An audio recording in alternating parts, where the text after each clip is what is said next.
Olá, bem-vindo ao podcast Mundo Interior, onde vamos explorar os recantos da nossa psique, do nosso mundo interno. Eu sou a Heloísa, sua anfitriã, e te convido a embarcar nessa jornada de autodescoberta e reflexão, explorando as paisagens fascinantes desse mundo que só nós mesmos somos capazes de adentrar.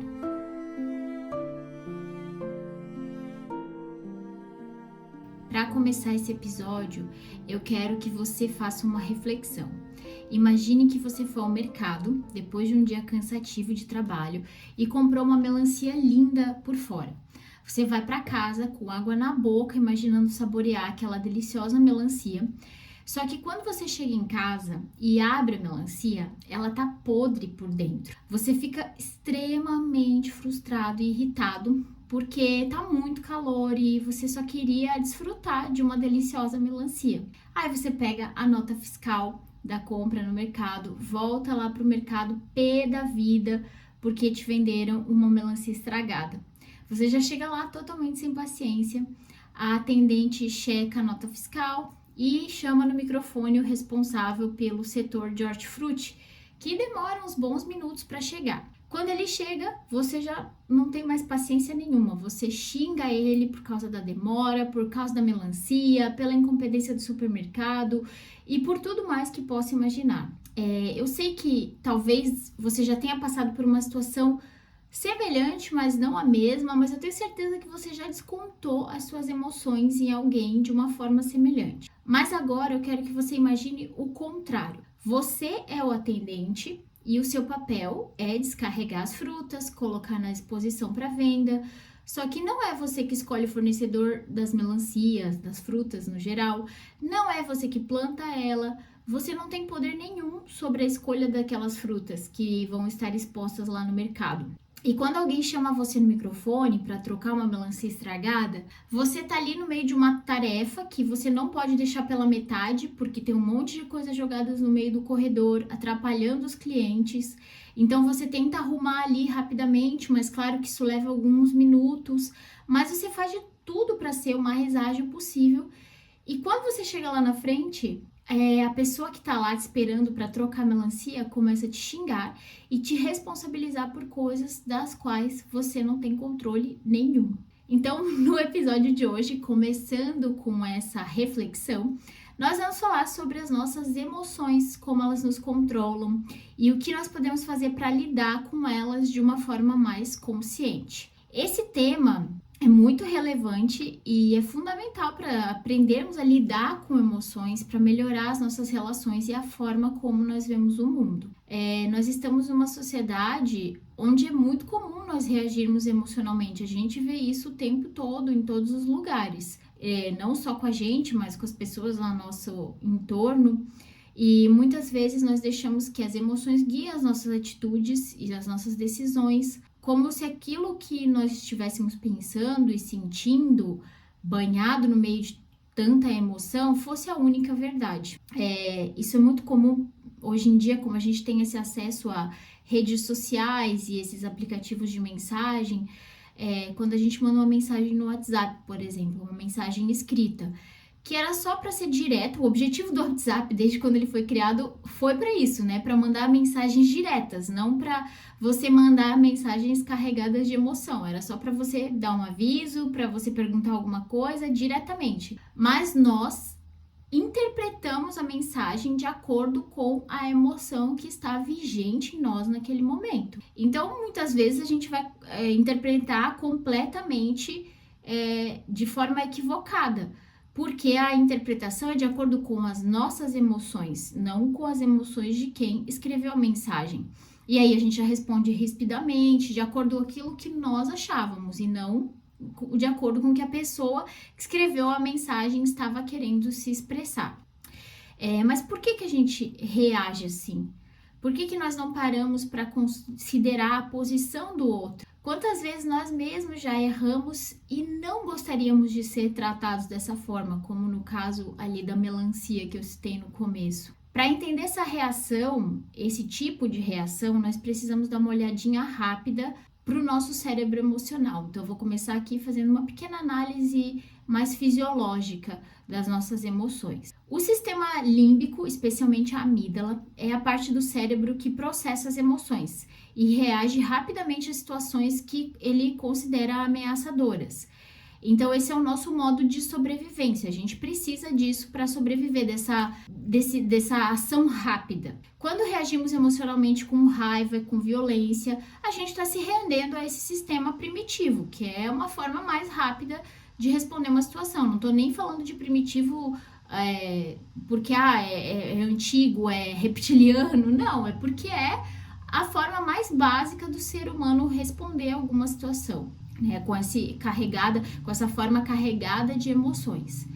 Quando nós somos acionados emocionalmente, é a amígdala que dispara primeiro, ela não consulta o córtex pré-frontal, ela não faz um raciocínio lógico, ela não interpreta de uma maneira mais lógica e racional, ela só age emocionalmente, então ela não controla os impulsos, ela age com impulsividade. E além da visão neurocientífica, que eu acho que é uma visão super importante, eu sou estudante de psicologia, então na psicologia a gente estuda muito essa visão neurocientífica das emoções, mas eu também sou estudante de filosofia, então eu também queria trazer aqui uma perspectiva filosófica para entender as nossas emoções. E eu vou falar um pouquinho sobre a Constituição Septenária. O que é essa Constituição? Ela é uma constituição do ser, do indivíduo, de acordo com algumas filosofias orientais, como o hinduísmo e o budismo, mas ela também influenciou muitas escolas ocidentais, como é o caso da Sociedade Teosófica, por exemplo. Então, na Constituição Septenária, o indivíduo vai ser dividido em 7 corpos ou 7 veículos, como você preferir chamar, e cada corpo ou veículo, cada princípio desses, representa uma dimensão do ser humano, de uma dimensão mais densa para uma mais sutil. A gente costuma representar isso como um quadrado dividido em 4 e um triângulo dividido em 3, e um pequeno caule ali que une os dois. Então, o quadrado seria a parte mais densa e o triângulo, essa tríade mais sutil. Então, começando lá no quadrado, o primeiro veículo é o heterofísico, ou o corpo físico, que lida com as sensações físicas, né? Tudo que a gente sente fisicamente, as nossas sensações, nossos sentidos, tem a ver com o corpo heterofísico. Depois tem o corpo prânico, que está relacionado com a energia vital. Então, ele regula a nossa respiração, nossa vitalidade, nossa energia. Depois vem o corpo emocional, que é o corpo astral, também chamado de astral, que, como o nome já diz, é onde as emoções residem, é o centro das nossas reações afetivas. Depois disso tem um corpo mental, mas esse a gente chama de mente concreta, que é aquela mente responsável pelo pensamento lógico. Preciso resolver um problema de matemática, criar algum tipo de estratégia, é a mente lógica que vai pensar. Então, aqui nós já temos o quadrado, né, com esses corpos mais densos, o heterofísico, prânico, emocional e o mental, ou mente concreta. Depois disso, nós temos o triângulo, onde estão os corpos mais sutis, que na verdade, na filosofia, a gente fala que hoje, nessa manifestação que a gente está, nós não temos nem acesso a esses corpos. A gente tem um pequeno caulezinho ali que liga os corpos mais densos a esses mais sutis, então, que é a nossa consciência, né? Então, significa que a gente tem breves lampejos desses corpos mais sutis, mas a gente não tem um acesso direto para trabalhar com eles aqui no dia a dia, porque não somos sábios, somos seres humanos vivendo uma experiência humana aqui na Terra e a gente usa os corpos mais densos para isso. Mas quais seriam esses corpos mais sutis? O primeiro é a mente superior ou mente abstrata, que ela vai além da lógica. Então, como a mente concreta que a gente falou é responsável pelo pensamento lógico, essa aqui vai além da lógica, são pensamentos mais elevados, são conceitos mais elevados. É aqui que estaria o mundo das ideias de Platão, que ele tanto falava, né? Depois disso, a gente tem o corpo de intuição, ou também chamado de Buddhi, que é a capacidade de captar verdade de forma indireta e integral, seria a intuição, né? Não depende da lógica, ela é uma coisa que simplesmente vem, que ela brota, é uma intuição. Muito difícil pra gente acessar esse tipo de corpo, né? E por fim, o nível máximo mais elevado seria o Atma. E ele é como se fosse, na linguagem de Jung, né, o nosso self, onde a gente realmente se conecta com a unidade, onde está o todo, o uno. Então é uma coisa que nós aqui estamos longe, por enquanto, de sentir isso, de se utilizar desse corpo, até porque o uno não é um indivíduo sozinho, né? Ele seria a unidade, o todo, é uma coisa incognoscível, algo que a gente ainda não consegue chegar. Mas vamos voltar para o que nós estamos tratando aqui, que são as emoções. Então, segundo essa perspectiva filosófica, o corpo emocional é influenciado por impressões e impulsos que vêm dos nossos corpos inferiores, né? Que seria o corpo físico e o corpo prânico, que estão antes dele, mas também pelos corpos superiores. Então, o corpo mental, que está logo acima dele, e o corpo mental lógico, né? E depois o corpo mental superior, Buddhi, Atma, mas como eu falei, esses dificilmente a gente vai acessar. Então, quando as impressões de corpos mais inferiores nos dominam, então impressões do corpo heterofísico e do corpo prânico, a gente se torna mais reativo. Quando a gente reage emocionalmente, como ali no caso da melancia, que você começa a xingar o atendente do hortifruti, sendo que ele não tem responsabilidade por nada daquilo que aconteceu, né, pelo fato de você ter comprado uma melancia podre, por exemplo. Porém, se a gente consegue ter uma percepção de corpos mais superiores, então, se ali naquele momento você começasse a pensar logicamente, então você pegasse o corpo emocional, mas utilizasse ele junto com o corpo mental lógico, mente concreta, você ia começar a pensar, opa, mas esse cara aqui, ele só tá aqui para abastecer o setor de hortifruti, ele não tem absolutamente nada a ver com o que aconteceu comigo, então eu não vou descarregar a minha raiva nele. Então ali a gente já tem uma coisa mais superior, conseguindo gerenciar aquela emoção e não necessariamente dando vazão de uma forma prejudicial para nós e prejudicial para os outros que estão vivendo aquela situação conosco também. Então, muitas vezes, as reações emocionais intensas, elas surgem quando esse corpo emocional está desarmonizado ou quando a gente não consegue equilibrar os nossos corpos inferiores e deixamos eles guiarem as nossas percepções. É muito importante a gente equilibrar as emoções, permitindo que os corpos mais sutis, a partir do corpo mental, né, mas também nossa intuição, a nossa mente limpa, a nossa mente mais clara, elas ofereçam uma visão mais elevada e integrada das nossas emoções, para que a gente consiga praticar as emoções de uma forma mais saudável. A prática de olhar para as nossas emoções sem julgamentos, integrá-las com compreensão, nos ajuda a equilibrar a interação entre esses diferentes corpos. De maneira prática, é importante que a gente reconheça as nossas emoções antes de reagir, que a gente tenha, primeiro de tudo, uma percepção sobre elas, uma observação sobre elas, seja pelo ponto de vista científico, seja pelo ponto de vista filosófico. Eu só trouxe esses dois pontos de vista para a gente entender melhor, mas cada um vai se adaptar àquilo que mais lhe convém, né? Se você é uma pessoa mais científica, você vai olhar, opa, mas aqui é uma reação que tá acontecendo lá na minha amígdala, não vou me deixar cair nisso, porque eu tenho consciência e consigo perceber essa emoção. Agora, se você vê pela visão filosófica, que eu particularmente gosto muito, controlar as nossas emoções, ou não necessariamente controlar, mas dominar elas através de corpos mais sutis, faz muito sentido também, porque a gente vê como as nossas atitudes são mais elevadas nesse momento. Mas uma prática muito simples e que eu tenho certeza que você já ouviu falar em algum momento é a pausa consciente, ou seja, parar, respirar e observar o que você está sentindo antes de tomar qualquer atitude.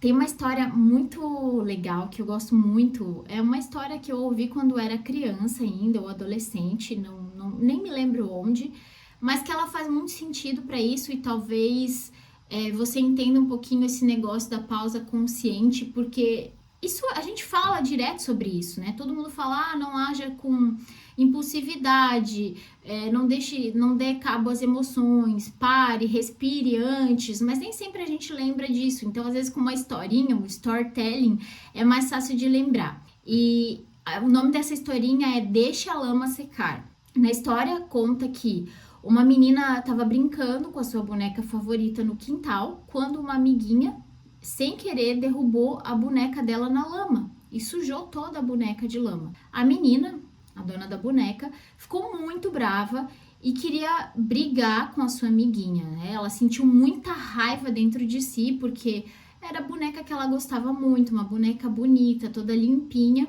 E aí ela pegou a boneca e correu para contar para a mãe, com muita raiva, o que a amiguinha tinha feito. A mãe, ao ouvir essa história, apenas sorriu e disse para a menininha: antes de fazer qualquer coisa, deixa a lama secar. A menina, confusa, não entendeu por que ela deveria esperar a lama da boneca secar, mas ela seguiu o conselho da mãe dela, deixou a lama da boneca secar, deixou ela lá no cantinho até a lama secar. Algumas horas mais tarde, quando a lama já estava seca, a mãe pegou uma escova e mostrou para a menina como era fácil tirar a lama quando a lama estava seca.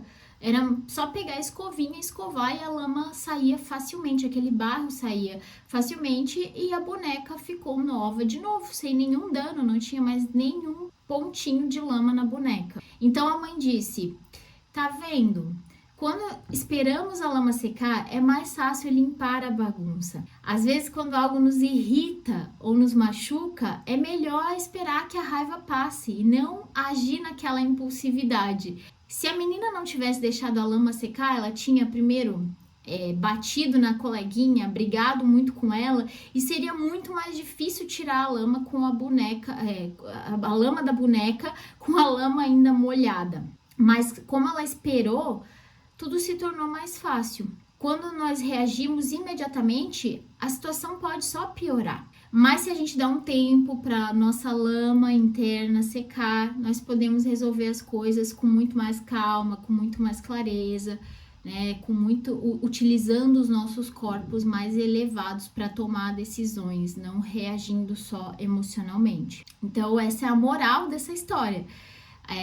A história ensina a importância de dar um tempo para que as emoções se acalmem antes de tomar qualquer tipo de atitude, porque muitas vezes no calor do momento a gente reage de forma impulsiva, exagerada, mas ao esperar nós conseguimos lidar com situações de maneira mais racional, mais compassiva também. Quando nós reagimos de forma agressiva, muitas vezes nós estamos só projetando nos outros frustrações por causa das nossas próprias falhas.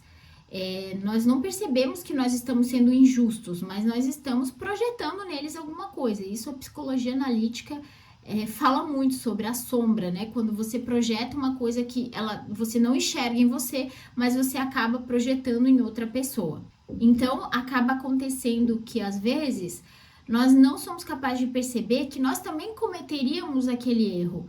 Como no caso da melancia, né? Pode ser que talvez no seu trabalho você também cometa um erro semelhante e você também não gostaria que alguém viesse e jogasse um monte de lixo em cima de você porque você não tem responsabilidade sobre aquilo, né? E, enfim, isso acaba acontecendo em diversas situações e a gente não percebe que, assim como a gente age com os outros também agem conosco muitas vezes.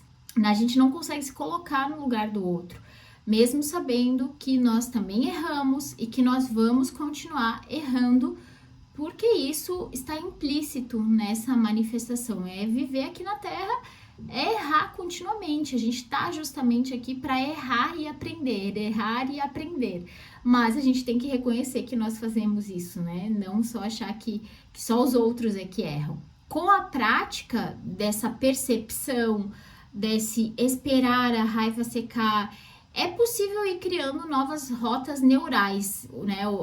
Por sorte, o nosso cérebro ele tem uma grande capacidade de neuroplasticidade, de se moldar e criar novas sinapses. Então, se você é uma pessoa muito impulsiva, se você age muito pela emoção, começar a ter esse tipo de percepção, vai criando novas rotas neurais e você pode sim mudar o seu comportamento. Então a gente pode através disso harmonizar os nossos corpos, né, o corpo emocional e o nosso corpo mental, conectar esse corpo emocional a corpos mais sutis, a atitudes mais elevadas. Ao repetir os comportamentos conscientes e compassivos, nós fortalecemos novas conexões no córtex pré-frontal e equilibramos o nosso corpo emocional. Então, eu tô fazendo aqui um parecer, né, tanto da neurologia quanto da filosofia também.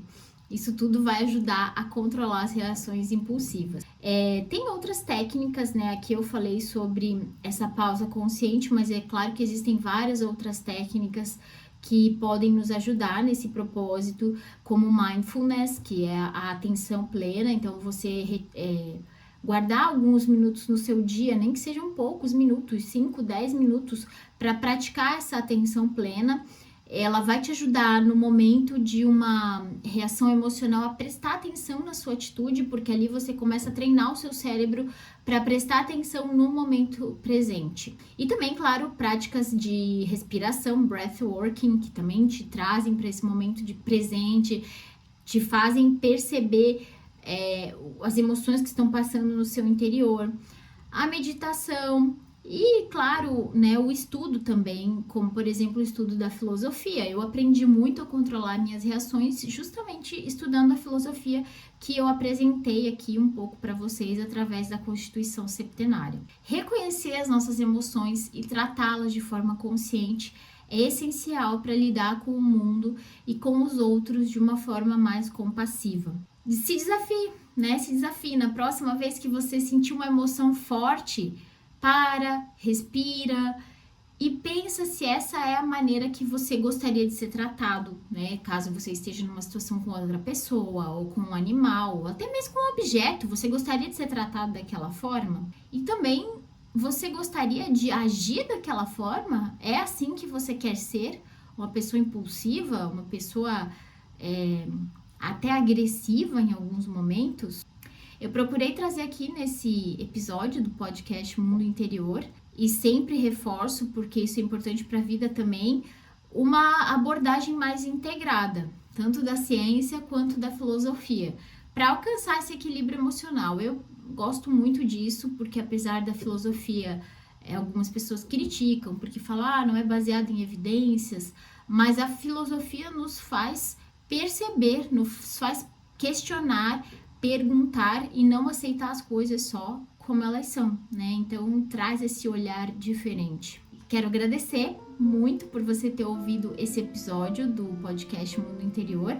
Eu gostaria muito que você compartilhasse as suas próprias experiências comigo. Pode me seguir lá no meu Instagram, que é @heloisabach. Pode me mandar mensagem lá no direct, que eu vou responder também. Esse é um tema que eu gosto muito de falar. E continue acompanhando o podcast Mundo Interior para mais conteúdos sobre autoconhecimento, filosofia e evolução humana, falando sobre tudo que acontece dentro de nós, dentro da nossa psique. Um grande abraço!